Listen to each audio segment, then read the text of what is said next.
মদ্যপান, ধূমপান ও মাদক সেবন স্বাস্থ্যের পক্ষে ক্ষতিকারক। হঠাৎ সন্ধ্যেতে আমরা বিভিন্ন ধরনের গল্প প্রচার করে থাকি, অলৌকিক, গোয়েন্দা, তন্ত্রমন্ত্র ইত্যাদি। অলৌকিক গল্পের আবহে আমরা দেখেছি সেখানে তন্ত্রমন্ত্র, ঝাড়ফুঁক, কালা জাদু ইত্যাদির ব্যবহার হয়ে থাকে। লেখক তার গল্পের রোমাঞ্চকর আবহ সৃষ্টির জন্যই এইগুলির ব্যবহার করে থাকে। হঠাৎ সন্ধে কোনো কুসংস্কারকে প্রশ্রয় দেয় না। আমাদের সমস্ত শ্রোতা বন্ধুদের কাছে নিবেদন, অনুগ্রহ করে গল্প শোনার আনন্দে এই গল্পগুলি গ্রহণ করুন। তারানাথ তান্ত্রিক লোকমুখে জনপ্রিয় এই নামের সৃষ্টি হয় 1940 সালে বিভূতিভূষণ বন্দ্যোপাধ্যায়ের হাত ধরে। তবে তিনি এই চরিত্রটি সমন্বিত দুটি ছোট গল্প লিখেছিলেন এবং এই গল্প দুটির মাধ্যমে তারানাথের তান্ত্রিক জীবনের সূচনা হয়। বিভূতিভূষণের মৃত্যুর পরে তার পুত্র তারাদাস বন্দ্যোপাধ্যায় স্মৃতির গহীন থেকে তুলে আনেন তারানাথকে। তার লিখনে রূপ পায় বাংলার সংস্কৃতির শিকড়ে থেকে যাওয়া এক অজানা ভুবন। তারানাথ চরিত্রটি বিপুল জনপ্রিয়তা পেতে শুরু করে। এই চরিত্রকে নিয়ে লেখা সমস্ত গল্পগুলি অলৌকিক, অস্বাভাবিক, রহস্য এবং জাদু বাস্তবতার উপর ভিত্তি করেই হয়ে থাকে। হঠাৎ সন্ধ্যেতে পূর্বেও আপনারা তারানাথ তান্ত্রিকের গল্প শুনেছেন। আজ আপনাদের ভালোবাসায় আবার ফিরেছে তারানাথ। আজ আপনি শুনবেন বিভূতিভূষণ বন্দ্যোপাধ্যায় ও তারাদাস বন্দ্যোপাধ্যায়ের অমর সৃষ্টি তারানাথ চরিত্রকে ঘিরে তারানাথ তান্ত্রিক ফ্যান ফিকশন, তারানাথ তান্ত্রিক ও মৃত্যুভোগ। আজকের গল্প পাঠে গল্পের সূত্রধর আমি সৌরভ। গল্পটির কলমে সুকান্ত দাস। প্রধান চরিত্রে তারানাথ, রমাকান্ত ও মালিনী। শুরু হচ্ছে আজকের নিবেদন, তারানাথ তান্ত্রিকের গল্প তারানাথ তান্ত্রিক ও মৃত্যুভোগ।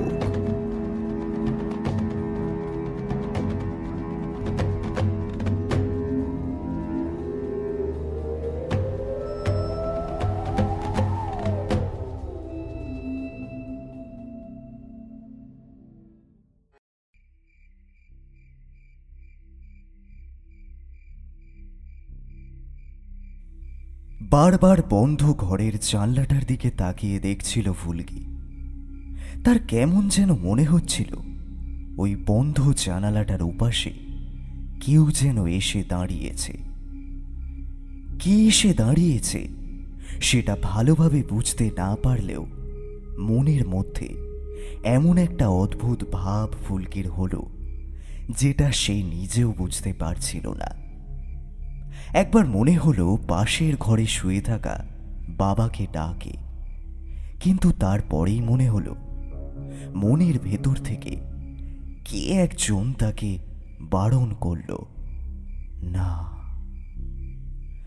বিছানার উপর উঠে বসে ঘরের একপাশে জ্বালিয়ে রাখা হ্যারিকেনের আলোটা যেই বাড়িয়ে দিয়েছে ঠিক তখনই শুনতে পেল বন্ধ জানালার ওপার থেকে কেউ চাপা গলায় যেন কথা বলছে।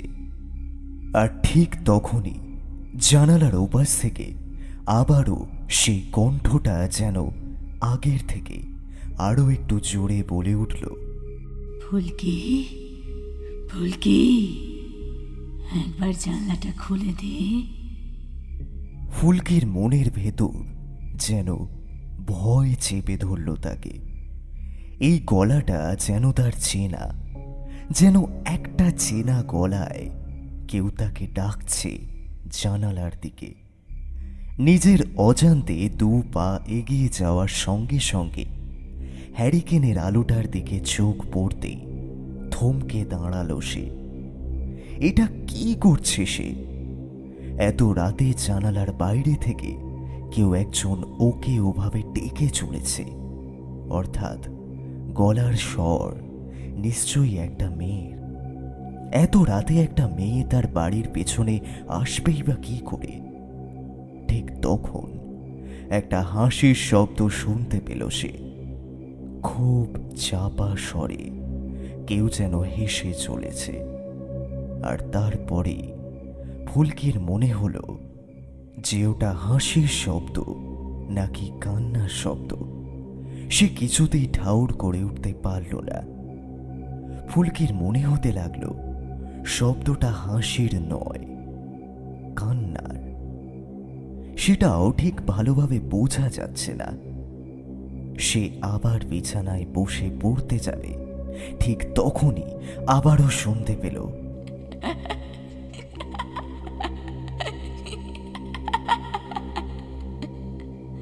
ফুলকি, বলছি না বাইরে আয়, বাইরে আয় বলছি।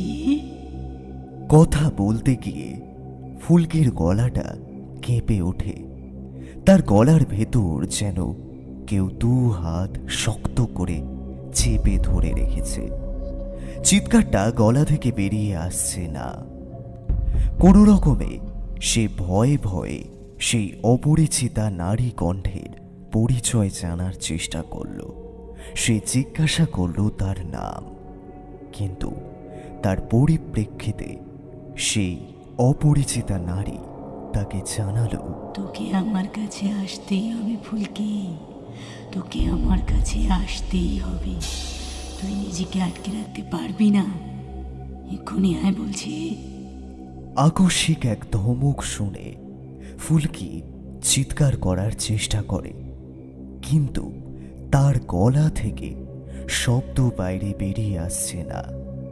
যেটুকু শব্দ আসছে সে শব্দ পাশের ঘর থেকে তার বাবা শুনতে পাবে বলে তো মনে হয় না।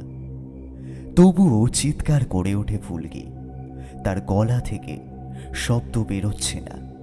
বারবার তার মনে হচ্ছে এক্ষুনি ঘরের বাইরের জানলাটা খুলে যাবে। বাইরে যেন একটা হাওয়ার ঝড় উঠেছে।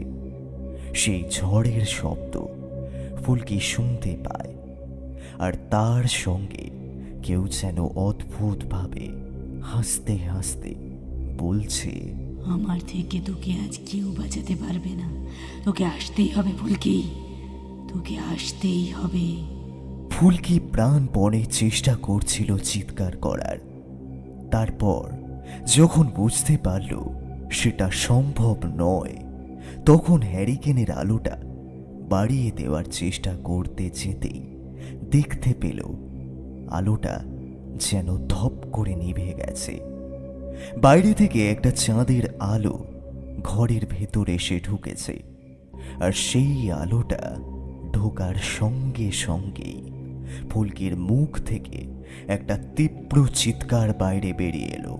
কারণ ততক্ষণে জানালার কাছে দাঁড়িয়ে থাকা সেই বীভৎস মূর্তিটাকে সে সচক্ষে দেখতে পেয়েছে। সে একটা মেয়ে।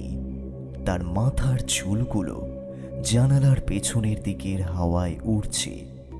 চাঁদের আলোটা তার পেছনের দিকে এসে পড়েছে বলে মুখটা দেখা যাচ্ছে না, কিন্তু ঘরের ভেতর আধো অন্ধকার। তার চেয়ে বাইরে সামান্য আলো আছে। নিভে যাওয়া হ্যারিকেনটা ঠিক তখনই টপ করে চলে উঠল, আর ফুলকি জানলার দিকে তাকিয়ে দেখতে পেল সেই বীভৎস মূর্তিটা একটা মেয়ের। তার চোখ দুটো সাদা ধপধপ করছে। তার সেই চোখের একপাশে মুখের চামড়াগুলো যেন শক্ত কাঠের মতো খটখটে হয়ে গেছে। সেই চামড়ায় ফাটল ধরেছে, আর সেই ফাটলগুলো থেকে বেরিয়ে আসা রক্ত শুকিয়ে রয়েছে গালের কাছে। ভয়ঙ্কর চোখ ছাড়াও তার মুখের দাঁতগুলো সাদা আর ছোট। সেই দাঁতের ফাঁক দিয়ে বাইরে রক্ত বেরিয়ে আসছে। মুখের মধ্যে জিভটা অদ্ভুত লাল রঙের, আর লক লক করছে সেটা। জানলা দিয়ে ঘরের ভেতরের দিকে তাকিয়ে সেই অদ্ভুত মূর্তি আগের চেয়েও ভয়ঙ্কর গলায় ফুলকির উদ্দেশ্যে বলল, বলেছি না তোকে আমার কাছে আসতেই হবে, আজ তোকে কেউ বাঁচাতে পারবে না। ফুলকি প্রাণপণে চিৎকার করছিল। তার চিৎকার শুনে এবার পাশের ঘর থেকে তার বাবা ছুটে এলো। বন্ধ দরজার উপর ধাক্কা দিতে দিতে চিৎকার করে ফুলকির বাবা বলতে লাগলো, ফুলকি, ফুলকি, ফুলকি, কি হলো তোর? কি হয়েছে তোর? এভাবে চিৎকার করছিস কেন? একটিবার দরজাটা খোল ফুলকি, ফুলকি।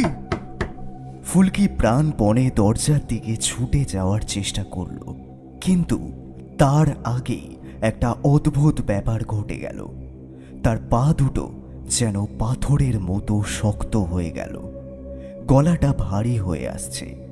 তার গলা থেকে এক ফোঁটাও শব্দ বেরিয়ে এলো না। এদিকে জানলার কাছে দাঁড়িয়ে থাকা সেই ভয়ঙ্কর মূর্তি অদ্ভুতভাবে হেসে চলেছে। ফুলকির বাবা ঘরের বাইরে থেকে চিৎকার করেই চলেছে, ওভাবে চিৎকার করছিস কেন? কিরে কিরে, উত্তর দে, দরজাটা খোল একটিবার। কে চিৎকার করছে ঘরের বাইরে? ফুলকি, ফুলকি, তোর ঘরে কে আছে? ফুলকির চোখের কোল বেয়ে জল বেরিয়ে আসলো বাইরে।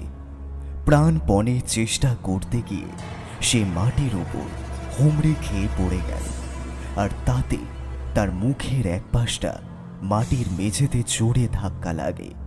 মাথার ভেতর ঝনঝন করে ওঠে।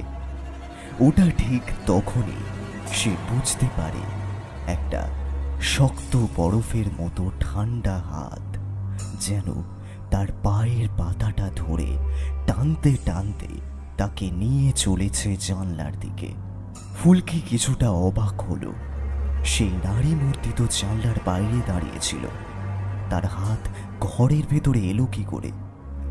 ব্যাপারটা বোঝার জন্য ফুলকি পেছনের দিকে তাকাতে যাবে, তার আগেই বুঝতে পারল জানলার বাইরে এখন আর কেউ নেই।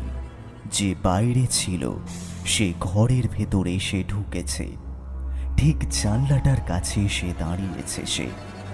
আস্তে আস্তে সে মাটির উপর বসে পড়ে, আর তারপর আগের মতোই কান্না ভেজা গলায় এবং কিছুটা রাগান্বিত স্বরে সে বলে, আমার কথা তুই শুনলি না কেন? তোকে বাইরে আসতে বললাম, আমার কথা শুনলে তোকে আর। ফুলকি অনুভব করল তার ঘাড়ের কাছটা যেন কেউ চেপে ধরেছে, আর তারপর একটা হাতের চাপ আর মট করে শব্দের সাথে সঙ্গে সঙ্গে ফুলকির শরীর থেকে প্রাণবায়ু বাইরে বেরিয়ে গেল। আর ঠিক তখনই ঘরের দরজাটা যেন আশ্চর্যজনকভাবে খুলে দিতে ফুলকির বাবা হুমড়ি খেয়ে ঘরের ভেতর এসে পড়ল ফুলকির শরীরের ওপর। ঘরের ভেতর হ্যারিকেনটা জ্বলছিল। সেই হ্যারিকেনের আলোয় ফুলকির দিকে তাকাতে দেখা গেল তার দুটো চোখ বিস্ফারিতভাবে পেছনের দিকে তাকিয়ে রয়েছে, আর তার মাথাটাকে যেন প্রাণপণ শক্তি দিয়ে পেছনের দিকে ঘুরিয়ে দিয়েছে কেউ। হায় হায় ভগবান, আমার কোন পাপের শাস্তি দিচ্ছ তুমি? কে এসেছিল ঘরের ভেতর? কে এসেছিল? ঠিক তখনই জানালার বাইরে থেকে ঠান্ডা হাওয়া ঘরের ভেতর ঢুকে আসে, আর তার সাথে একটা গুনগুনে হাসির শব্দের সঙ্গে একটা মেয়েলি গলা আস্তে আস্তে বলে, আমি বলেছিলাম আমি আবার ফিরে আসবো, আমি আবার ফিরে আসবো।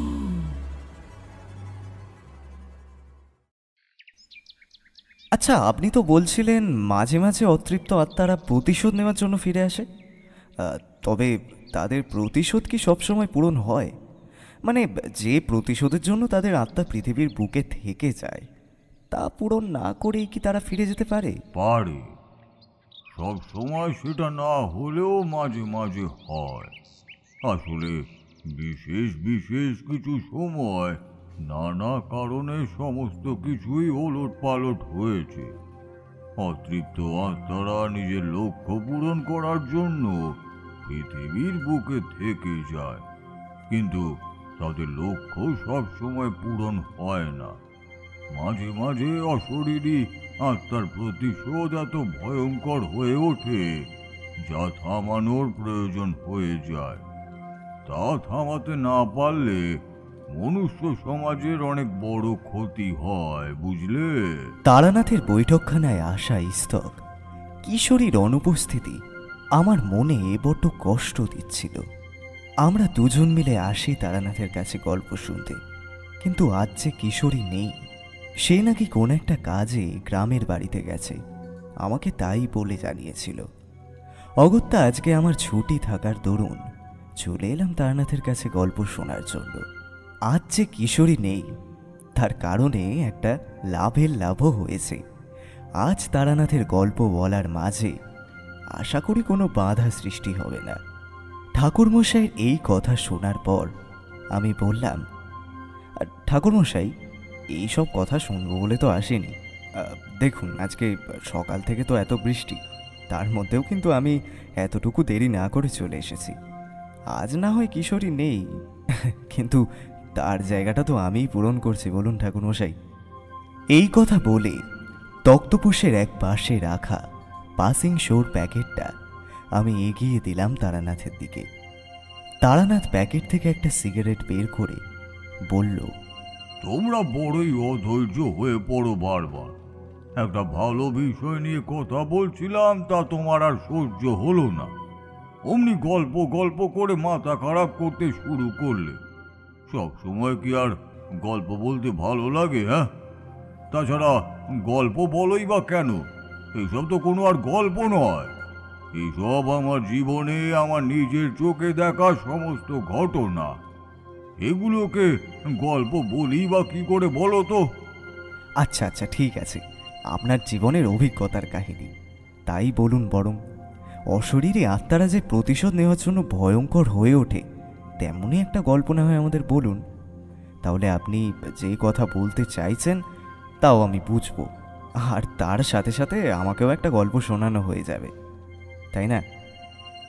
আমি বুঝতে পারছিলাম আমার কথায় তারানাথ আজ একটু হলেও মনক্ষুণ্ণ হয়েছেন। আসলে কিশোরীর অভাবটা আমি আজ পূরণ করছি।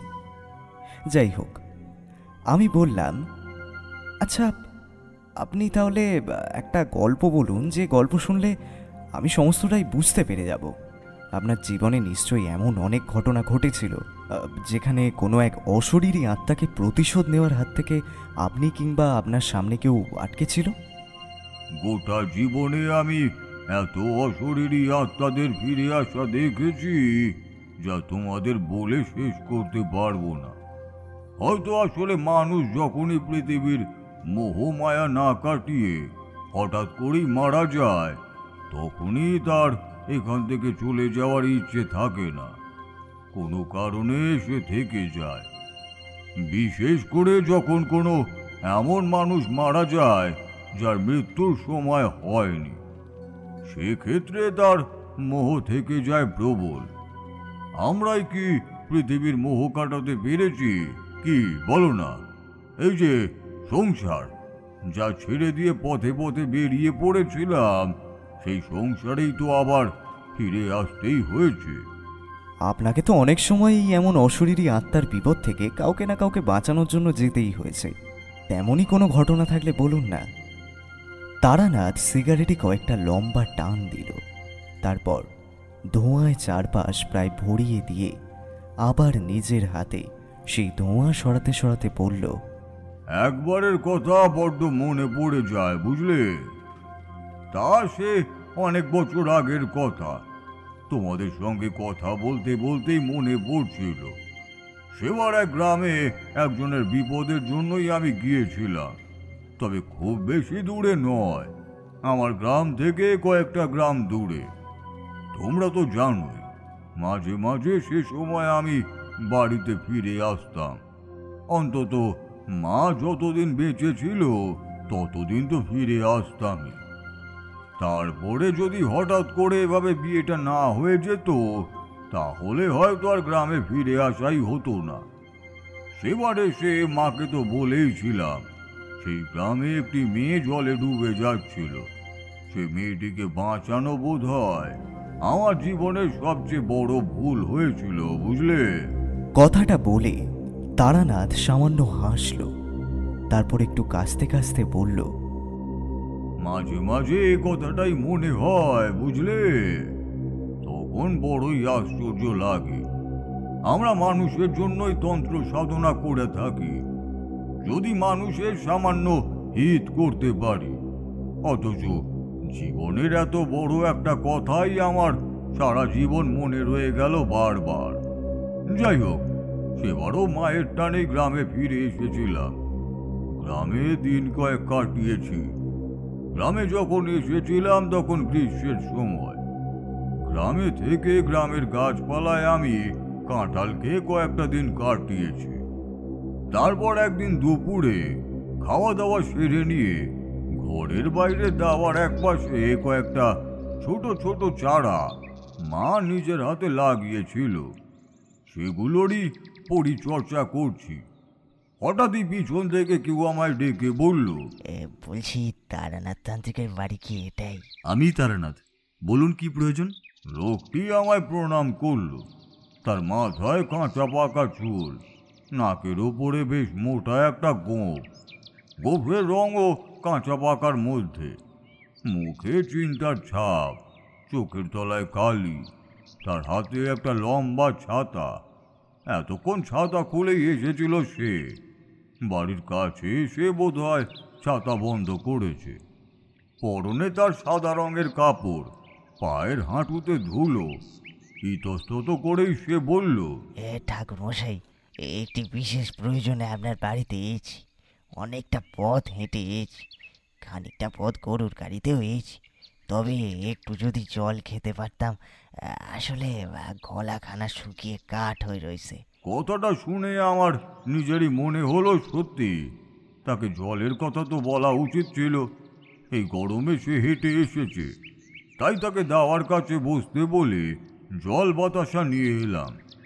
জল বাতাসা খেয়ে সে একটু সুস্থ হতেই বললাম, বিপদ যে একটা হতে চলেছে তা তো বোঝাই যাচ্ছে, কিন্তু বিপদটা তো তোমার নয়, তোমার গ্রামের। তাহলে? লোকটা আমার দিকে অদ্ভুতভাবে তাকালো। এরপর জানতে পারলাম তার নাম রমাকান্ত। রমাকান্ত আমার কথার উত্তরে বলল, ঠাকুর মশাই, আমি আপনার কথা অনেক শুনেছি, তবে আপনার দেখা এর আগে পাইনি কোনোদিনও। কয়েকদিন আগেও আপনার ব্যাপারে খোঁজ নিয়েছি, তবে কিছুই খবর পাইনি। তাই আজ নিজেই এসে পড়লুম। যদি আপনার দেখা না পেতুম তাইলে হয়তো বড় বিপদে পড়ে যেতুম ঠাকুর মশাই। সত্যিই বিপদ হয়েছে, তবে আমার কোনো বিপদ হয়নি, কিন্তু যদি বিপদ হয় তাই আর কি। আমাদের গ্রামে বড় বিপদ হয়ে চলেছে ঠাকুর মশাই। এর মধ্যে তিনটে মেয়ে মারা গেছে, তিনটে মেয়ে। কোথাও নতুন কিছুই ছিল না। সত্যি বলতে এমন কথা আমি এর আগেও শুনেছি, কিন্তু তিনটে মেয়ে মারা গেছে এই কথাটায় আমার কেমন যেন লাগলো। তাই বললাম, 3 জন মেয়ে মানুষ মারা গেছে, কিন্তু শুধু মেয়ে মানুষ মারা গেছে আর তারা সধবা না? না না না না না না ঠাকুর মশাই, তাদের কারুরই বিয়ে হয়নি, সবাই ওই যুবতী মেয়ে। কিন্তু কিন্তু কেন যে এসব হচ্ছে কিছুই বুঝতে পারতেছি না। তাছাড়া আমার বাড়িতে যুবতী মেয়ে রয়েছে, বিয়ের চেষ্টা করে চলেছি, তাই ভয়ে ভয়ে একটু আসি, যদি আমার মেয়েটির কপালেও তেমন কিছু হয়। ব্যাপারটা আমায় একটু খুলে বলো তো রমাকান্ত, না হলে আমি কিছুই বুঝতে পারছি না। রমাকান্ত বেশ খানিকটা ধাতস্থ হয়েছিল। দাওয়ার কাছে ছায়া এসে বসলো। একটা তাল পাতার হাত পাখা এনে তার হাতে দিতেই সে ঘুরিয়ে ঘুরিয়ে হাওয়া খেতে লাগলো। কপালের ঘাম একটু পরেই গড়িয়ে পড়লো গালে। ঠাকুর মশাই, এখান থেকে আমাদের গ্রাম 5 গ্রাম দূরে। সমস্ত কিছুই ভালোভাবে চলছিল, আমাদের গায়ে বিপদ কিছুই ছিল নি। গরমের সময় বুঝতেই পারছেন, ধানের জমি শুকিয়ে যায়, খরাতে ভীষণ বিপদ পড়ে যায় গ্রামের চাষিরা।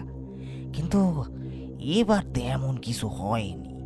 বৃষ্টি হয়েছিল মাঝে, তাই ফলনও ভালো হয়েছিল। কিন্তু হঠাৎ করে একটা অদ্ভুত বিপদ ঘটতে শুরু করেছে। প্রথমে আমাদের গ্রামে একটি বাড়িতে প্রথম এক মেয়ের মৃতদেহ পাওয়া যায়। ঘরের দরজা বন্ধ, কিন্তু ঘরের জানলাটা খোলা। সেই বাড়ির লোকেরা নাকি মেয়েটার চিৎকারের শব্দ শুনতে পেয়েছিল। সেই শব্দ শুনেই তো তারা তার ঘরে যাওয়ার চেষ্টা করেছিল, কিন্তু ঘরের দরজাটা নাকি বন্ধ হয়ে গিয়েছিল। তারপর যখন ঘরের দরজা খোলে, তখন দেখা যায় শরীরের কোথাও কোনো আঘাতের চিহ্ন নেই, কিন্তু ঠাকুরমশাই কে যেন শক্ত হাতে তার গলা ধরে ঘাড় মোটকে দিছে। ওরে বাবারে, সে এক বিভৎস ব্যাপার। মাথাটা পিঠের দিকে ঘোরানো। সে দৃশ্য যেন আমি এখন চোখের সামনে দেখতে পাচ্ছি। সে দৃশ্য যে দেখেছে সে ভয় পেয়েছে ঠাকুরমশাই, ভয় পেয়েছে। কথাটা শুনে আমি একটু অবাকই হলাম। সত্যি বিভৎস ব্যাপার। কোনো মেয়ে মানুষের ঘাড় ভেঙে তার মাথাটা পেছনের দিকে ঘুরিয়ে দিয়ে কেউ তাকে হত্যা করেছে। একটু চমকে উঠেই বললাম, সর্বনাশ, এ কি কথা? তারপর? এ যে মানুষের কাজ নয় তা সকলেই বুঝতে পেরেছিল। গ্রামের মন্দিরে পুজো দিয়ে সকলেই ভেবেছিল হয়তো বিপদ কমে গেছে, কিন্তু না, বিপদ কমেনি। আবার বিপদটা হলো ঠিক এক সপ্তাহ বাদে। সেই একই শনিবারের রাতে গ্রামেরই অন্য একজন বাড়িতে আরো এক বিবাহযোগ্যা মেয়ে এই একইভাবে মারা গেল। এরপর গ্রামের লোকেরা সবাই নড়ি সরি উঠল, ব্যাপার কি? কিন্তু বাড়ির লোকেরা আগের মতোই কিছুই দেখেনি। মেয়েটি নাকি একবার চিৎকার করেছিল, বেশ ভয় পেয়ে সে চিৎকার করিছে, আর কি। তারপরেই সব শেষ। পরপর 1 মাসের ভেতরে 7-8টি মেয়ে মরল আমাদের গায়ে। আজ বৃহস্পতিবার, দেখতে দেখতে আবার শনিবার এসে পড়বে। যদি আবারও কেউ মারা যায়। এদিকে আমার ঘরেও যে একখানা বিবাহযোগ্যা কন্যা রয়েছে। তুমি তাহলে এই গ্রামে আমার খোঁজে কবে এসেছিলে? আমি এসেছিলাম দ্বিতীয় মেয়েটা যখন মরল তারপরে, কিন্তু আপনার বাড়ির লোকেরা কইল আপনি নেই। আপনার কথা আমি পাশের গায়ে একজনের কাছ থেকে শুনেছিলাম। তার বাড়ির এক প্রবল বিপদে আপনি তাকে সাহায্য করেছিলেন। ঠাকুরমশাই, আপনার অযত্ন হবেনি, আপনার কোনো অযত্ন হবেনি। আপনি আপনি চলুন, আমাদের গায়ে গিয়ে থাকবেন আর এই সমস্যার সমাধান করবেন। যদি আপনার কিছু প্রয়োজন হয়, অর্থাৎ এই সমস্ত কাজে অনেকেই তো অর্থ গ্রহণ করে, তাতেও কোনো চিন্তা নেই। গায়ের লোকেরা মিলে ঠিক আপনার মনস্কামনা পূর্ণ করবে, কিন্তু আমাদের গ্রামকে এই বিপদ থেকে বাঁচান ঠাকুরমশাই, এই বিপদ থেকে বাঁচান। তার কথা শুনে বেশ বুঝতে পারলাম বিপদটা প্রবল, আর সেই বিপদ থেকে বাঁচার জন্য সে আমার কাছে এমন কাতর আরতি জানাচ্ছে। মনের ভেতর বড়ই দুঃখ হলো। মানুষ কতটা অসহায় হলে এতটা দূর থেকে এসে এইভাবে কারোর কাছে কষ্ট প্রকাশ করে। বুকের ভেতরটা হু হু করে কেঁদে উঠল যেন। বললাম, তোমায় চিন্তা করতে হবে না রমাকান্ত, আমি কোনো অর্থ গ্রহণ করি না। তন্ত্র সাধনা করেছি, ইচ্ছে হয়েছিল তাই। তবে সাধনা মানুষের হিতের জন্যই ব্যবহার করা হয়, তার জন্য কোনো কিছু গ্রহণ করতে আমি রাজি নই। তোমার বাড়িতে আমি যাব, তবে আজ সেটা সম্ভব নয়। বিশেষ একটি কাজে আমায় আজ এখানেই থাকতে হবে, তবে কাল সকালে আমি তোমাদের বাড়িতে যাব। আমার কথা শুনে রমাকান্ত মনে মনে বেশ খুশি হয়ে উঠল। বলল, ঠাকুর মশাই, এই বিপদ থেকে যদি কেউ বাঁচাতে পারে তাইলে আপনিই বাঁচাতে পারবেন।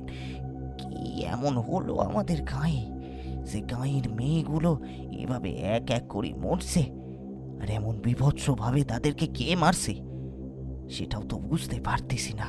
আমি তাকে আশ্বস্ত করলাম কাল সকালেই আমি তার গ্রামে যাব। গ্রামে যাওয়ার পথ নির্দেশ এবং তার বাড়ির সমস্ত বিবরণ তার কাছ থেকে জেনে নিয়ে তাকে দুপুরের অন্ন গ্রহণ করার প্রস্তাব দিলাম, কিন্তু সে রাজি হলো না। বলল, বেশি দেরি করতে পারবো না ঠাকুরমশাই, আগেই তো বলেছি আমার বাড়িতেও একটি মেয়ে রয়েছে।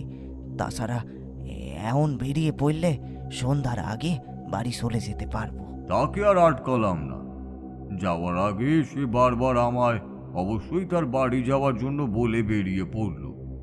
পথের ধারে দাঁড়িয়ে তার চলে যাওয়ার দিকে নজর রাখলাম। তার অবশ্য অন্য কারণ ছিল, তার মাথায় কোনো বিপদ নেই তো এটাই দেখার জন্য। অনেক সময় বিপদের লক্ষণ আগে আগে বোঝা যায়, কিন্তু তেমন কিছুই দেখতে পেলাম না। তারানাথ চুপ করতেই আমি বলে উঠলাম, আচ্ছা, কি এমন বিপদ হয়েছিল সেই গ্রামে যে বেছে বেছে অবিবাহিত মেয়েদেরই কেউ হত্যা করছিল? আর এই কাজ যদি কোনো অশরীরীর হয়, তাহলে অশরীরই তো সকলেরই ক্ষতি করতে চায় শুনেছি। তবে সে এমনটা কেন করছিল? আমার এই কথা শুনে তারানাথ বলল, সেটা আমার তখনও বোঝার মতো সময় হয়নি। সেদিন আমি গ্রামে থাকতেই চেয়েছিলাম বিশেষ একটা কারণে। আসলে মায়ের শরীরটা ভালো ছিল না। গ্রামের কবিরাজকে মায়ের শরীরের জন্য দেখানো হচ্ছিল। তাছাড়া সেদিন তাকে আরো একবার পাশের গ্রামে আরো এক ভালো কবিরাজের কাছে নিয়ে যাওয়ারও কথা ছিল। তাই একটা দিন থেকেই গিয়েছিলাম। সেদিন বিকেলের দিকে গরুর গাড়িতে করে মাকে নিয়ে পাশের গ্রামের কবিরাজের কাছে গেলাম। দীর্ঘদিন ধরে অসুস্থ থাকার জন্য মায়ের শরীর দুর্বল হয়ে গিয়েছিল। কবিরাজ দেখে আমায় তার সেবা যত্নের কথা বলল। তবে আমি দ্বন্দ্বে পড়লাম। আমার ইচ্ছে ছিল 2-1 দিনের মধ্যে বাড়ি ছেড়ে বেরিয়ে পড়ব, কিন্তু মায়ের শরীর অসুস্থ। এই অবস্থার মধ্যে সেই সময় বোধহয় ওই একটি শক্তি ছিল, যে শক্তি আমায় বাড়ি থেকে বেরিয়ে পড়া থেকে আটকাতে পারত। তবে আমার মাথায় কিন্তু তখন রমাকান্তের কথাই ঘুরছিল।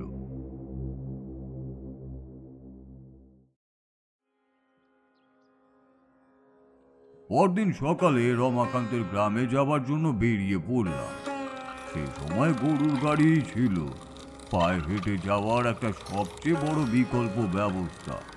তাছাড়া আর কোনো ব্যবস্থা তখন ছিল না। দু গ্রাম পর্যন্ত গরুর গাড়ির ব্যবস্থা হয়ে গেল।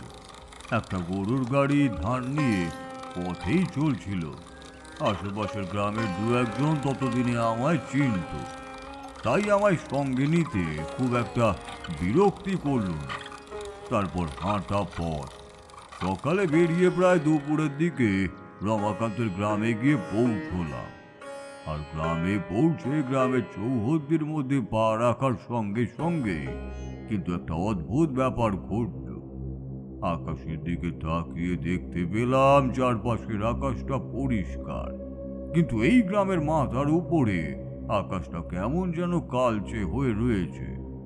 ঠিক কালো মেঘ জমলে যেমন মনে হয়, আকাশের গায়ে একটা কালচে ধোঁয়া। একভাবে সেদিকে তাকিয়ে কিছুক্ষণ দেখে চলেছি। এমন সময় একটা মেয়েলি গলার কথা শুনে নিচের দিকে তাকিয়ে দেখি একটা গাছতলায় এক বৃদ্ধা বসে রয়েছে। তার অবস্থা খুবই খারাপ। শরীরে একটা ছেঁড়া কাপড়, মাথার চুল এলোমেলো, চোখের দৃষ্টি ঘোলাটে, সাদা চুলে জট পাকিয়ে গিয়েছে। সে আমার দিকে না তাকিয়ে নিজের মতো 2-1টা কথা বিড়বিড় করে বলছে। আমি খানিকটা এগিয়ে যেতেই তার কথা শুনতে পেলাম, সবার শাস্তি হবে, সবার শাস্তি হবে, কেউ বাঁচতে পারবে না। ভগবান সবাইকে শাস্তি দেবে। তার কথা শুনে একটু অবাকই হলাম। রমাকান্তর কথা অনুযায়ী এই গ্রামে বিপদ। তাছাড়া এই গ্রামের মাথায় সেই কালো ধোঁয়ার মতো কি একটা রয়েছে। তারপরে এই বৃদ্ধা মহিলার বলা এই কথাগুলো। আমি তার কাছে এগিয়ে গিয়েই বললাম, কার শাস্তি হবে বুড়িমা? তুমি কার কথা বলছো? বৃদ্ধা আমার দিকে তাকাল। ঘোলাটে চোখে প্রথমে কিছুই দেখতে পেলাম না বোধ হয়। তারপরে ভালো করে আমার নজর করতে গিয়ে আমার হাতের উপরে হাত রাখলো।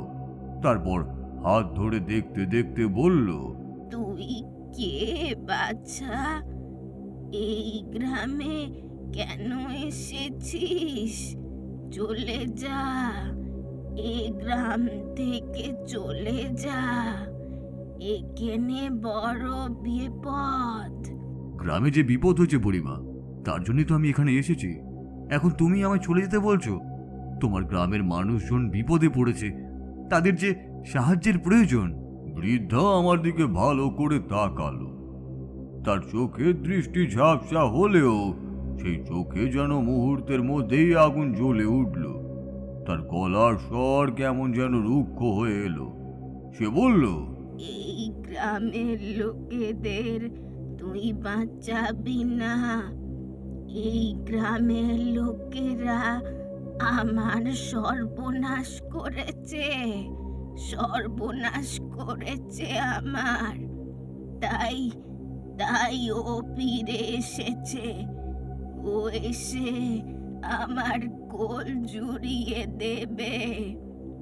আমার আমার বুকের রক্ত দিয়ে আমি ওকে আগলে রেখেছি। এ গোটা গ্রাম ও চারকার করে দেবে। বৃদ্ধার কথা শুনে কেমন যেন চমকে উঠলাম। কথা বলতে বলতে তার মুখ থেকে নাল বেরিয়ে এলো। তার অবস্থা যে খুব একটা ভালো নয় সেটা বোঝাই যাচ্ছিল। বললাম, তুমি এখানে এভাবে থাকলে তো তোমার যে কোনো সময় বিপদ ঘটে যাবে। তোমার অবস্থাও তো ভালো নয়, আর তোমায় কবিরাজ দেখানো খুবই প্রয়োজন। তোমার বাড়িতে কেউ নেই? না রে বাচ্চা, বাড়িতে আমার কেউ নেই। আমার বাড়ির সবাইকে ওরা খেয়ে ফেলেছে। এখন ওরা রক্ত দিয়ে স্নান করবে। বৃদ্ধার মুখে একটা অদ্ভুত হিংস্র হাসি ফুটে উঠল। আমি বেশ অবাক হয়ে গেলাম। ঠিক তখনই পথ চলতে একটি লোক বলল, আপনি কি সেই ঠাকুর মশাই যাকে ডাকার জন্য রমাকান্ত গেছিল? আমি তাকিয়ে দেখি গ্রাম্য একটি লোক দাঁড়িয়ে আছে আমার সামনে। তার পরনে খাটো ময়লা ধুতি, গলার উপর রাখা একটা গামছা। সে আমার দিকে কৌতূহলের দৃষ্টিতে তাকিয়ে রয়েছে। হ্যাঁ, আমাকে এই রমাকান্ত ডাকতে গিয়েছিল। আমি রমাকান্তের বাড়িতেই যাচ্ছি, কিন্তু এই বৃদ্ধা মহিলাটি এখানে কি করছে? হ্যাঁ, ওনার অবস্থা তো খুব একটা ভালো নয়। তোমরা গ্রামের লোকেরা কি দেখোনি এনাকে? ওনাকে বলে কোনো লাভ নেই ঠাকুর মশাই, উনি এখান থেকে কোথাও যাবে না। মেয়ের মৃত্যুর পর থেকে ওর মাথা খারাপ হয়ে গেছে। আমার মাথা খারাপ হয়নি, তোদের মাথা খারাপ হয়েছে। চারজন তো মরেছে, আরো মরবে। কালই শনিবার, কাল রাত্রে আবার একজন মরবে।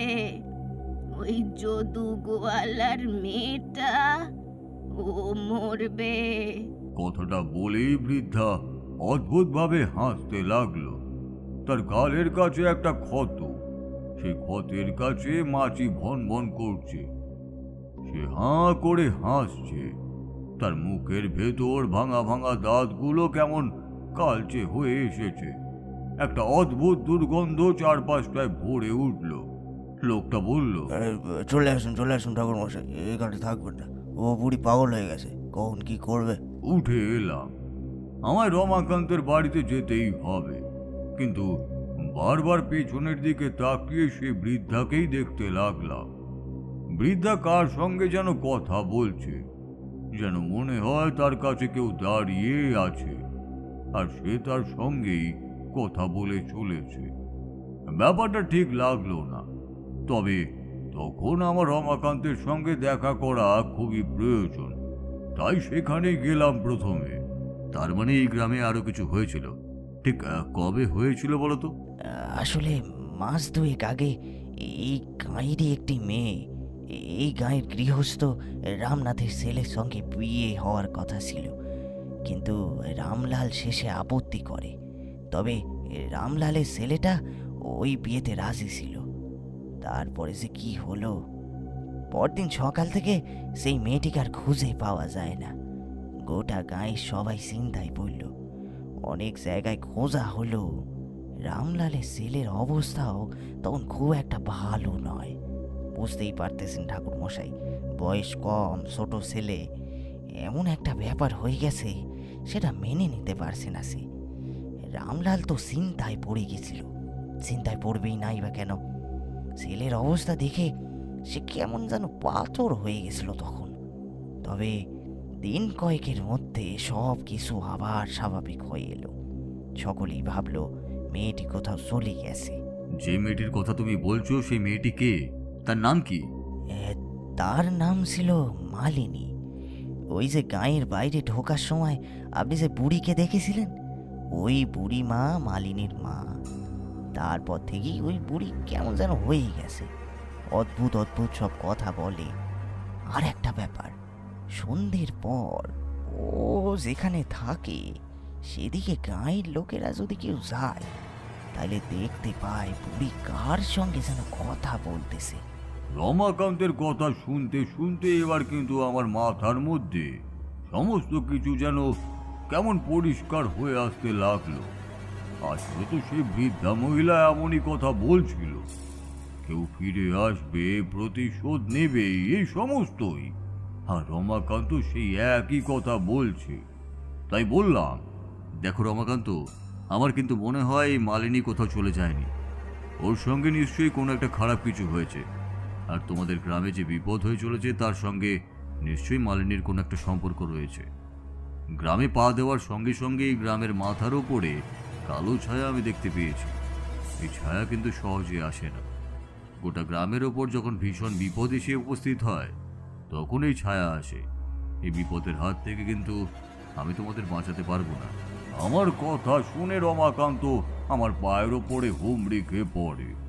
আর রমাকান্তের চিৎকার শুনে ঘরের ভেতর থেকে তার বউ আর তার মেয়ে বাইরে এসে দাঁড়িয়েছে। মেয়েটির বয়স ওই 13 কি 14 বছর হবে। গায়ের রং একটু চাপা, মাথার লম্বা চুলে বিনুনি করেছে, মুখটা মায়া মায়া। আমি তার দিকে তাকিয়েই বললাম, কি নাম তোমার মা? আমার নাম দুর্গা। মা দুর্গা, তুমি এর মধ্যে দেখে কিছু ভয় পেয়েছো? কখনো কি মনে হয়েছে রাতের বেলা কেউ তোমাকে ডাকে? আমার কথা শুনে শুধু দুর্গা নয়, রমাকান্ত এবং তার বউ দুজনেই কেমন যেন অবাক হয়ে গেল। দুর্গা একবার তার মায়ের মুখের দিকে তাকিয়েই আস্তে আস্তে একটু ভেতরে সরে বলল, না, তবে বাবা বলেছে রাতের বেলা বাড়ির বাইরে না যেতে, গ্রামে বিপদ আছে। বিপদ তো আছে মা, রাতের বেলা বাড়ির বাইরে একদম যাবে না। কেউ যদি ডাকে তাহলেও যাবে না, বুঝতে পারলে?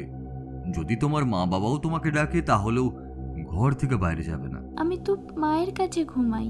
তবুও যদি রাতের বেলা ঘরের বাইরে থেকে মা কিংবা বাবা তোমায় ডাকে তাহলে বাড়ির বাইরে যাবে না, সাড়া দেবে না। যাও মা, তুমি এখন ঘরে যাও। রমাকান্তের বউ তাকে নিয়ে ঘরের ভেতরে চলে যেতে রমাকান্ত প্রায় কাঁদো কাঁদো গলায় বলল, আপনি ঠিক কিছু একটা বুঝতে পেরেছেন, আপনি কিছু তো বুঝতে পেরেছেন ঠাকুর মশাই। আমাদের আমাদের রক্ষা করুন, আমাদের এই বিপদ থেকে রক্ষা করুন আপনি। রমাকান্ত, এই বিপদ থেকে তোমাদের আমি রক্ষা করতে পারবো না। সত্যি বলতে সে ক্ষমতা কিন্তু আমার নেই। যদি আমি যা ভাবছি তাই ঠিক হয় তাহলে ওই অশরীরী শক্তি কিন্তু প্রবল। এর থেকে বাঁচতে হলে তোমাদের আশ্রয় নিতে হবে এই গ্রামের মন্দিরে। যে মন্দিরে প্রতিষ্ঠিত দেবী রয়েছে তার কাছে তার আশীর্বাদ না পেলে তোমাদের এই গ্রামের বিপদ কাটবে না। আমাদের গায়ের পুরোহিত মশাইও এই কথা বলেছে, তাই এই শনিবার গায়ের মন্দিরে এসে একটা পুজো করবে বলেছে। তাহলে আর চিন্তা কিসের, আমি এখানে থাকবো। শনিবার পুজো হতে আমিও দেখব। তবে তোমাদের একটা কাজ করতে হবে, তা আমি যথাসময় বলে দেব। আর রমাকান্ত, আমার কয়েকটা জিনিস লাগবে, তবে সেটা আজ না হলেও চলবে, কাল বিকেলের মধ্যে জোগাড় করতে পারলেই হবে। আচ্ছা, তুমি এই রামলালের বাড়িতে আমায় একবার নিয়ে যেতে পারবে? তখনই রমাকান্ত আমায় নিয়ে রামলালের বাড়িতে গেল। তার বাড়িতে যেতেই বুঝতে পারলাম সে বেশ অর্থবান সচ্ছল মানুষ। তার বাড়িতে গিয়ে রামলালের খোঁজ করতেই জানা গেল সে বাড়িতে নেই। রামলালের ছেলে মদনলালের সঙ্গে দেখা হলো। সে আমার সঙ্গে রমাকান্তকে দেখে একটু অবাক হয়ে বাইরে এসে বলল, কি ব্যাপার, আপনারা এই সময়? আর আপনি তো এই গ্রামের মানে... এসব কথা বোঝার মতো সময় নেই, এখন আমার কথা শোনো। ওই যে মালিনী নামের মেয়েটি গ্রাম থেকে হারিয়ে গিয়েছিল, তার ব্যাপারে সত্যিই কি তুমি কিছুই জানো না? এই কথায় মদনলাল কেমন যেন করল। তারপর আমাদের একটা ঘরে নিয়ে গিয়ে শান্ত গলায় বলল, ঠিক জানি না সাধু বাবা, তবে বাবা বলেছে মালিনী কোথাও একটা চলে গিয়েছিল, তার কোনো খোঁজও তো আমরা পাই নাই। আর তাতেই তুমি এইসব কথায় বিশ্বাস করে নিলে? মালিনী যদি চলেই গিয়ে থাকে তাহলে তার বৃদ্ধা মা এই গ্রামে থাকবেই বা কেন? আমি কি করি জানবো বলুন তো? আমি তো তার সঙ্গে বিয়েতে আপত্তি করিনি, আমি তো বলেছিলাম এই বিয়ে আমি করব। তোমার বাবা যে তোমায় মিথ্যে কথা বলেনি, এই ব্যাপারে তুমি নিশ্চিত হচ্ছ কি করে? মদনলাল অবাক হয়ে আমার দিকে তাকালো। আমি তখন মদনলালকে বেশ কয়েকটা কথা বললাম এবং তার কাছ থেকেও বেশ কিছু কথা জেনে নিয়ে ফিরে এলাম রমাকান্তের বাড়িতে। সেদিন রাতটা রমাকান্তের বাড়িতেই রয়ে গেলাম। একটানা এতটা গল্প বলে তারানাথ চুপ করে এবং আরও একটা সিগারেট ধরায়। আমি তারানাথের উদ্দেশ্যে প্রশ্ন করি, কিন্তু এই মালিনী যদি গ্রাম থেকে চলে গিয়ে থাকে তাহলে গ্রামে যে উপদ্রব হচ্ছিল সেটা কে করছিল? আর যে চারজন মারা গেল তাদেরকে কে মারল বলুন তো ঠাকুরমশাই? আমার যদিও একটা কিছু অনুভূত হচ্ছে, মানে আমার মনে হয় এই মদনলালের বাবা রামলাল মিথ্যে কথা বলছে। নিশ্চয়ই সে আসলে সত্যিটা জানে, আর মালিনী গ্রাম থেকে কোথাও যায়নি। মালিনী কি হয়েছে সে কথা ওই বৃদ্ধা মহিলাটি জানে, তাই না? তারানাথ আমার কথায় সামান্য হেসে বলল, তোমাদের থেকে কোনো কিছুই বেশিক্ষণ লুকিয়ে রাখা যায় না। ঠিকই বলেছি, আসলে মালিনীকে হত্যা করেছিল ওই রামলাল এবং তার কয়েকজন লোক। তারা রাতের অন্ধকারে মালিনীর বাড়িতে এসে তাকে সেখান থেকে নিয়ে যায় এবং তারপরে তাকে হত্যা করে তার মৃতদেহ কোথাও একটা রেখেছিল। বৃদ্ধা মহিলা মালিনীর মৃতদেহ কোথায় আছে তা জানতো না, কিন্তু মালিনীর যে কিছু একটা হয়েছে সে ব্যাপারে সে নিশ্চিত ছিল। সেটাই আশা করা যায়। তারপরেই তার মানসিক বিকৃতি ঘটে, কিন্তু তার মধ্যেও রাতের অন্ধকারে নিশ্চয়ই তার সঙ্গে মালিনীর সাক্ষাৎ হতো। আর তাই সে আমায় গ্রামে পা দেওয়ার সঙ্গে সঙ্গেই বলেছিল গ্রামের মাথায় বিপদ রয়েছে। সমস্ত কিছুই আমি যেন বুঝতে পারলাম এবার, কিন্তু এই মালিনীকে আটকানো খুব একটা সহজ কাজ ছিল না। কেন ঠাকুরমশাই? আপনার তো তন্ত্রের ক্ষমতা ছিল, তাছাড়া যজ্ঞ করে সেই অশরীরীকে সেখান থেকে তাড়াতে পারতেন আপনি। সমস্ত কিছুই একভাবে সম্ভব হয় না।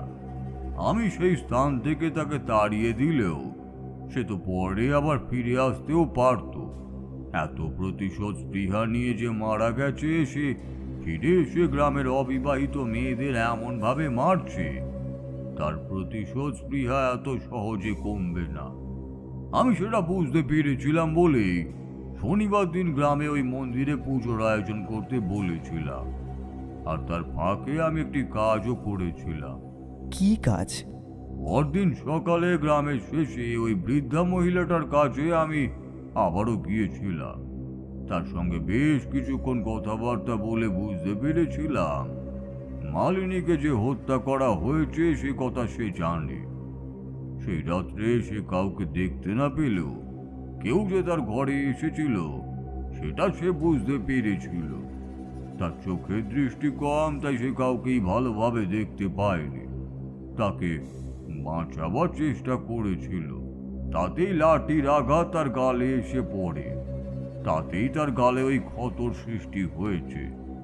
সমস্ত কথা শুনে বললাম, বুড়িমা, তোমার মেয়ের সঙ্গে যা হয়েছে তা অন্যায় হয়েছে, কিন্তু গ্রামের সমস্ত লোককে যদি এইভাবে সে হত্যা করতে থাকে তাহলে তো তার মুক্তি কোনোদিনই ঘটবে না।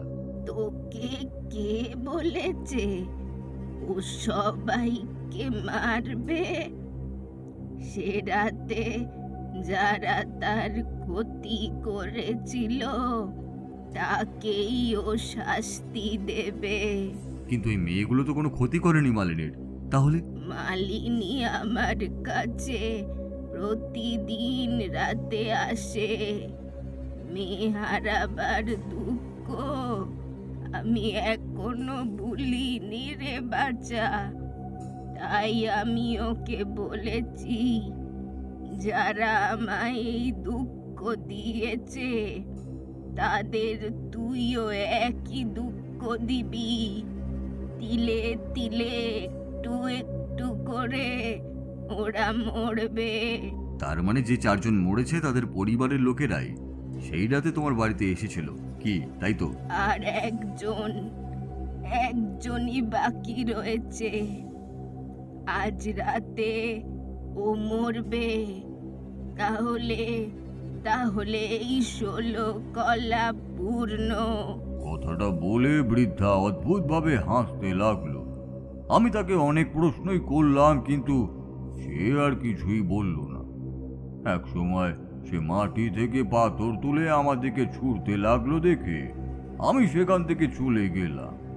তবে মনে মনে ঠিক স্থির করে রেখেছিলাম আজ বিকেলের দিকেই আমায় একটা অতি গোপন কাজ করতেই হবে। সন্ধেবেলা মন্দিরের কাছে পুজোর আয়োজন হয়েছিল। গ্রামের প্রায় সকলেই সেখানে জড়ো হয়েছে। গ্রামটা খুব একটা বড় নয়, হাতে গুনে দেখলে 25 থেকে 30 ঘর বসতি। সকলেই সেখানে। পুজোর সময় এক ফাঁকে রমাকান্ত আমার কাছে এসে বলল, গে ঠাকুর মশাই, আপনার সত্যি কি মনে হয় পুজো করলে সমস্ত বিপদ কেটে যাবে? সবচেয়ে বড় বিপদ আজ রাতেই হবে, বুঝলে রমাকান্ত? আজকের বিপদ যদি আটকে দেওয়া যায় তাহলে সমস্ত বিপদই কেটে যাবে। আজকে কার বিপদ হবে ঠাকুর মশাই? আমি হাসলাম, রমাকান্তকে কিছুই বললাম না। তারপরে দেখতে পেলাম রামলাল, মদনলালের মাত্র 1 মাস আগে বিয়ে করা বউ আর রামলালের অবিবাহিত মেয়ে এবং তার স্ত্রী মন্দিরের চৌহদ্দির মধ্যে ঢুকছে। তাদের দেখেই আমি রমাকান্তকে চলে যেতে বলে মন্দিরের দিকে এগিয়ে গেলাম। পুজোর সমস্ত ব্যবস্থা হয়েছিল। পুজো শুরু হয়ে গেল। পুজোর সময় চারপাশে অন্ধকার, মন্দিরের ভেতরে আলো জ্বলছে। গ্রামের সকলেই মন্দিরের বাইরে চৌহদ্দিতে চেপে রাখা ত্রিপলের ওপর বসেছে। রামলাল এবং তার পরিবারও সেখানে রয়েছে। বেশ কিছুক্ষণ সেদিকে তাকিয়ে দেখলাম। তারপর হঠাৎ করে তাকাতেই দেখতে পেলাম রামলাল, মদনলাল, তার বউ এবং রামলালের স্ত্রী সেখানে থাকলেও রামলালের মেয়েটা নেই। সঙ্গে সঙ্গে বুকের ভেতরটা কেমন যেন করে উঠল। ছুটে গেলাম রামলালের সামনে। তারপর বললাম, আপনার মেয়ে কোথায় গেল? সকলেই বেশ চমকে উঠল আমার কথায়। এদিক ওদিক খোঁজার পরে মদনলাল কাঁপা কাঁপা গলায় বলে উঠল, তাই তো, চাপা তো এখানেই ছিল, কোথায় গেল? এই কে আছিস? তাড়াতাড়ি চাপার খোঁজ কর। আমি কিছু একটা আন্দাজ করেছিলাম, তাই রমাকান্তকে সঙ্গে নিয়ে তাড়াতাড়ি মন্দিরের পেছনের দিকে চলে এলাম। মন্দিরের পেছনের ফাঁকা জমি শুরু হয়েছে, তার পাশেই একটা জঙ্গল। মন্দিরের পেছনের ফাঁকা জমি দিয়ে সামনের দিকে এগিয়ে এসেছি, এমন সময় দেখতে পেলাম রামলালের মেয়ে চাপা হাঁটতে হাঁটতে সামনের দিকে এগিয়ে যাচ্ছে। সকাল থেকে আকাশে মেঘ ছিল। আসার সময় রমাকান্তকে একটা হ্যারিকেন নিয়ে আসতেও বলেছিলাম। সে হ্যারিকেনের আলোয় সামনের দিকে তাকিয়ে দৃশ্যটা দেখা গেল এবং রমাকান্ত চিৎকার করে উঠতে গেল। আমি তাকে থামিয়ে দিয়েই বললাম, কি করছো? একদম ও কাজ করো না। কিন্তু মেয়েটা তো... যদি গ্রামের মানুষকে বিপদ থেকে বাঁচাতে চাও তাহলে চুপ করে থাকো। আমি যে কথা বলছি তাই শোনো। ওই মেয়েকে এখন ডাকার প্রয়োজন নেই। সে যেখানে যাচ্ছে তাকে যেতে দাও। ঠাকুর মশাই, এইসব আপনি কি বলছেন? যদি ওই মেয়েটার কোনো বিপদ হয় তাইলে... ওই মেয়েটার বিপদ হয়ে গেলে মালিনী এরপর গ্রামের বাকি লোকেদের মারতে শুরু করবে। তাই আমি নিজেও চাই না ওর কোনো বিপদ হোক, কিন্তু ওকে এখন আটকালে উল্টে ওর আরো বিপদ হবে। হাঁটতে হাঁটতে আমরা সেই ফাঁকা জায়গাটা পেরিয়ে জঙ্গলের কাছাকাছি এসে পড়লাম। চাপা কিন্তু জঙ্গলের ভেতরে ঢুকে পড়েছে। দেখে বোঝা যায় তার নিজের ওপর কোনো নিয়ন্ত্রণ নেই। আরো বেশ খানিকটা এগিয়ে যাওয়ার পরে একবার হঠাৎ করে চাপার গোঙানির শব্দ শুনতে পেলাম। সঙ্গে সঙ্গে আমি কোমরের খুঁট থেকে বার করে আনলাম সেই লাল সুতো, আর তারপরে তাড়াতাড়ি সামনের দিকে এগিয়ে গেলাম। দেখি চাপা জঙ্গলের একটা জায়গায় মাটির উপর পড়ে পড়ে ঘুমাচ্ছে, আর তার ঠিক কয়েক হাত দূরে সামনের দিকে একটা কালো ছায়া মূর্তি দাঁড়িয়ে রয়েছে। তার মাথার চুল হাওয়াতে অদ্ভুতভাবে উঠছে, তার মুখের দর্শন বিভৎস, সাদা দুটো চোখ, মুখের দাঁত বেরিয়ে এসেছে বাইরের দিকে, দাঁতের কোণ বেয়ে রক্ত নেমে আসছে নিচের দিকে, গোটা মুখ কেমন যেন শুকনো ফ্যাকাশে। আমি সেখানে ঢুকেই তাড়াতাড়ি সামনের দিকে এগিয়ে গেলাম, আর তাতেই সেই ছায়ামূর্তি চিৎকার করে বলে উঠল, কে তুই? তোর প্রাণের মায়া নেই? তুই এখানে এসেছিস? আমি কিন্তু তার কথায় উত্তর দিলাম না। তাড়াতাড়ি এগিয়ে গিয়ে চাপার কাঁপতে থাকা শরীরে তার হাতের উপর লাল সুতোটা বেঁধে দিলাম। আগেই রমাকান্তর হাতে লাল সুতো বেঁধে দিয়েছে, আমার হাতেও সে সুতো বাঁধা রয়েছে। চাপার হাতে সুতোটা বেঁধে দেওয়ার সঙ্গে সঙ্গে সেই ছায়ামূর্তি আমাদের দিকে ছুটে এলো। রমাকান্ত চিৎকার করে পিছিয়ে গেল 2 পা। মূর্তি আমার গায়ের উপর ঝাঁপিয়ে পড়ার চেষ্টা করলো, কিন্তু কিসে যেন একটা বাঁধা পেয়ে ছিটকে গেল পেছনের দিকে, আর তাই দেখে রমাকান্ত অবাক হলো। চাপা তখন ভয়ে থরথর করে কাঁপছে, মুখ তুলে আমার দিকে তাকিয়ে আমায় দেখতে পেয়ে তার ভয় যেন খানিকটা কমে এসেছে। আমি বললাম, চাপা, তোমার সাহস আছে, তুমি যদি... আমার কথা শেষ হওয়ার আগে একটা বিভৎস চিৎকার শুনতে পেলাম। তাকিয়ে দেখলাম সেই ছায়ামূর্তি দুটো হাত উপরের দিকে তুলে বিভৎসভাবে চিৎকার করছে, আর তার চিৎকারে চারপাশটা কেমন যেন কাঁপছে। এদিকে মন্দিরের সামনে লোকেরা বোধহয় দেখতে পেয়েছিল আমাদের, তারাও আর লণ্ঠন আর লাঠি সোটা হাতে নিয়ে এগিয়ে এসেছিল। সেদিকে তাদের কথাবার্তাও শোনা যাচ্ছিল। মালিনী হাসতে হাসতে চিৎকার করে বলল, তুই কি ভেবেছিস তুই লাল সুতো হাতে বেঁধে ওকে রক্ষা করবি? কতদিন? আমি আবার আসবো, আমি আবার এসে ওকে নিয়ে যাব। রমাকান্ত ভয় পিছিয়ে গিয়েছিল।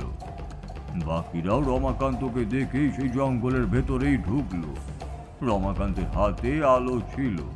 বাকিদের মধ্যে রামলাল, মদনলাল, সামনের দিকে আরো গ্রামের কয়েকজন জোয়ান লোক হুড়মুড় করে এসে ঢুকলো। আমি হাত তুলে থামিয়ে দিয়ে বললাম, কেউ সামনে এগোবে না, একটাও কথা কেউ বলবে না, চুপ করে দাঁড়াও ওখানে। কিন্তু সাধু বাবা, মদনলাল কিছু বলতে যাচ্ছিল। আমি হাত তুলতে সে আবার চুপ করলো। সেই ছায়া মূর্তি ততক্ষণে আস্তে আস্তে একটা মানুষের শরীর ধারণ করতে শুরু করেছে। সে শরীর ধারণ করতেই ভিড়ের মধ্যে থেকে কয়েকজন চিৎকার করে বলে উঠল, হ্যাঁ, আমি মালিনী।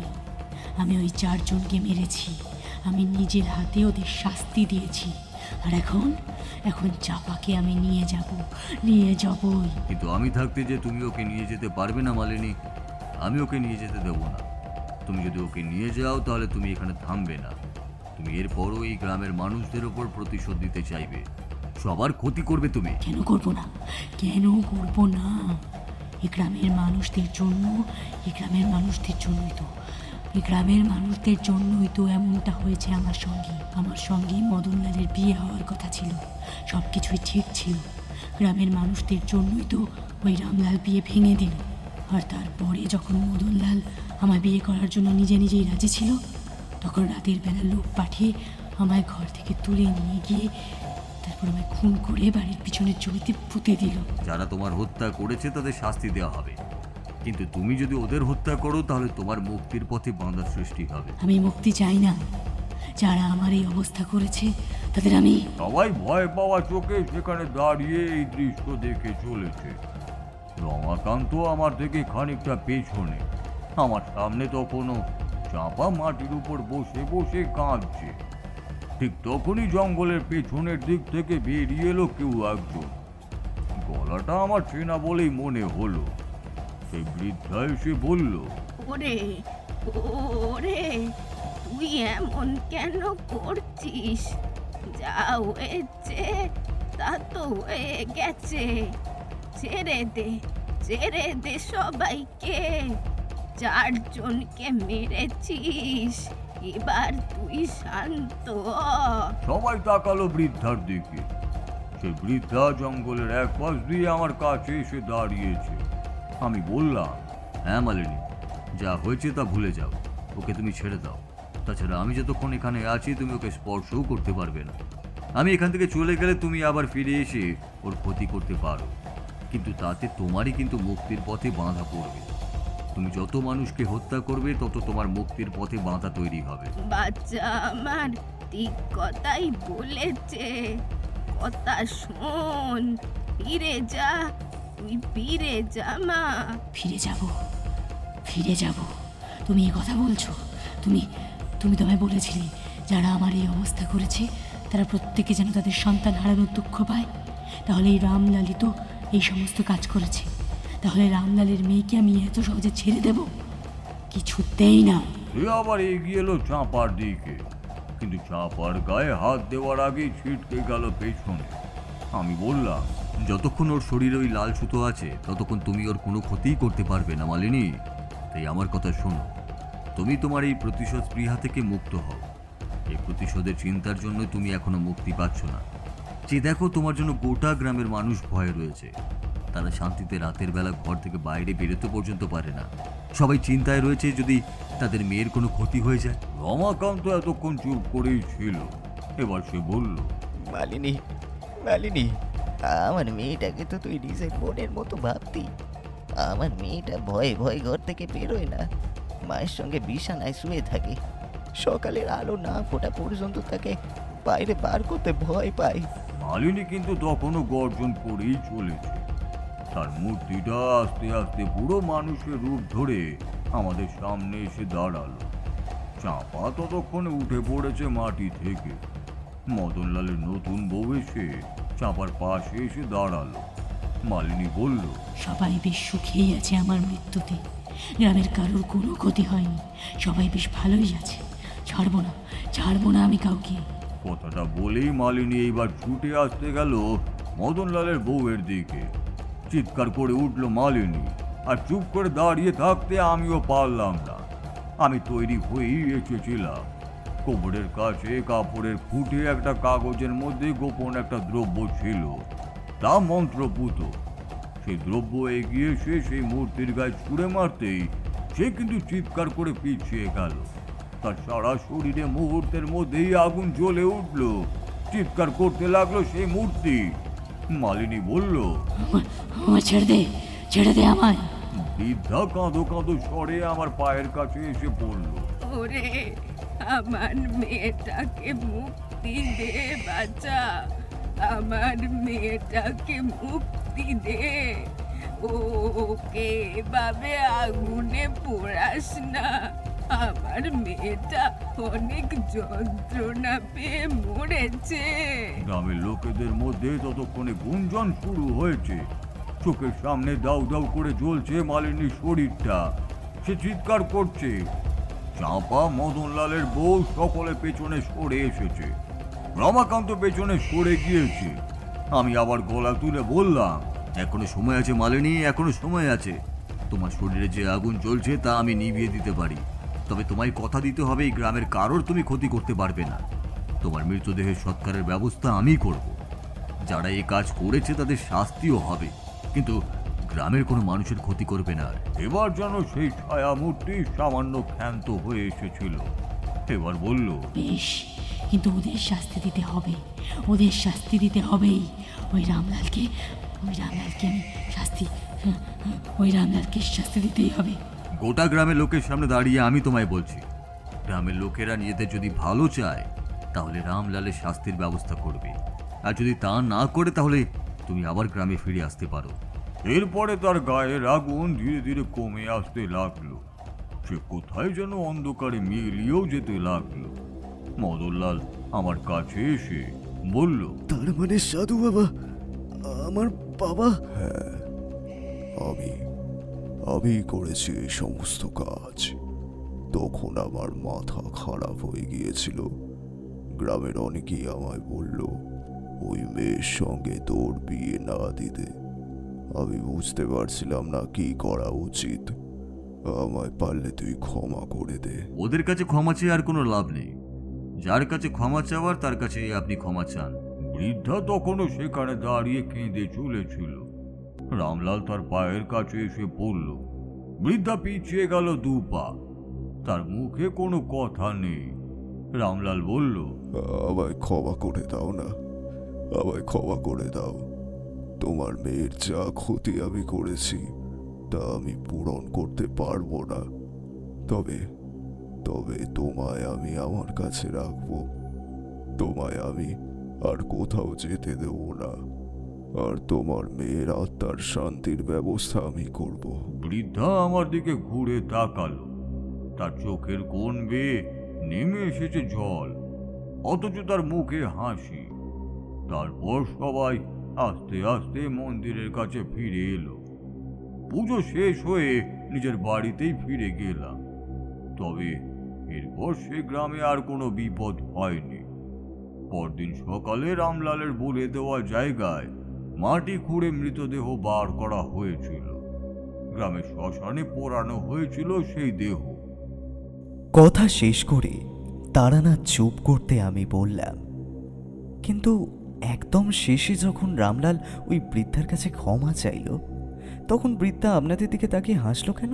এর মাঝে একটা ব্যাপার ঘটেছিল, সেগুলো তোমাদের প্রথমে বলিনি।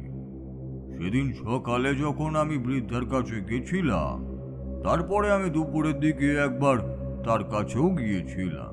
তাকে সমস্ত কথাই খুলে বলেছিলাম।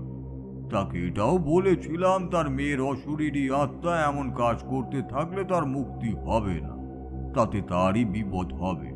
তাছাড়া মদনলালকে সমস্ত কথা আমি বলেছিলাম, এমনকি রামলালের মেয়ে চাঁপাকেও বলেছিলাম। এর পরের বিপদ তার হতে পারে এবং সেই বিপদ থেকে রক্ষা তাকে আমিও করব, সে যেন ভয় না পায়। রামলালের মেয়ে চাঁপাকেও ওই পেছনের দিক থেকে ডেকে নিয়ে গিয়েছিল মালিনী। আমি তাকে বলেছিলাম কেউ ডাকলেই চলে যেতে, তাই সে আর অপেক্ষা করেনি। না হলে সেই মালিনীর ভেদকে সেখান থেকে তাড়ানো সহজ ছিল না। তাই তো বৃদ্ধা যাতে সঠিক সময় সেখানে আসে তার ব্যবস্থাও আমি করে রেখেছিলাম। তাহলে ওই অশরীরীর গায়ে আগুন জ্বলল কি করে? যখন আমরা গিয়েছিলাম ততক্ষণে পুজো অনেকটাই হয়ে গিয়েছে। পুজো যজ্ঞের আগুনের ছাই আমি নিয়ে গিয়েছিলাম। আমি জানতাম ওই মন্দিরের দেবী জাগ্রত। তার যজ্ঞের ছাই ওই অশরীরীর শরীরে গেলে নিশ্চয়ই কোনো কাজে লাগবে। ঠিক তখনই বাইরে একবার বিদ্যুৎ চমকালো। আমি উঠে দাঁড়ালাম। বাইরে বেরিয়ে আসতে আসতে তারানাথ বলল, তবে যদি একবার সে চাঁপাকে মারতে পারত আর কোনোভাবে যদি তাকে শান্ত করা না যেত, তাহলে কিন্তু গোটা গ্রামেরই বিপদ ছিল। প্রতিশোধ স্পৃহা সেই অশরীরীকে এক ভয়ঙ্কর পর্যায়ে নিয়ে গিয়েছিল। তাই ওভাবে তাকে শান্ত করতেই হয়েছিল, বুঝলে? সব অশুভ আত্মা সহজে শান্ত হয় না। যদি অমনভাবে কেউ মারা যায়, তার আত্মা অনেক শক্তিশালী হয়ে ওঠে। এখন বেরিয়ে পড়ো, বুঝলে? বৃষ্টি আসতে চলেছে। হঠাৎ সন্ধ্যেতে আজ আপনি শুনছিলেন তারানাথ তান্ত্রিকের ফ্যান ফিকশন তারানাথ তান্ত্রিক ও মৃত্যুভোগ।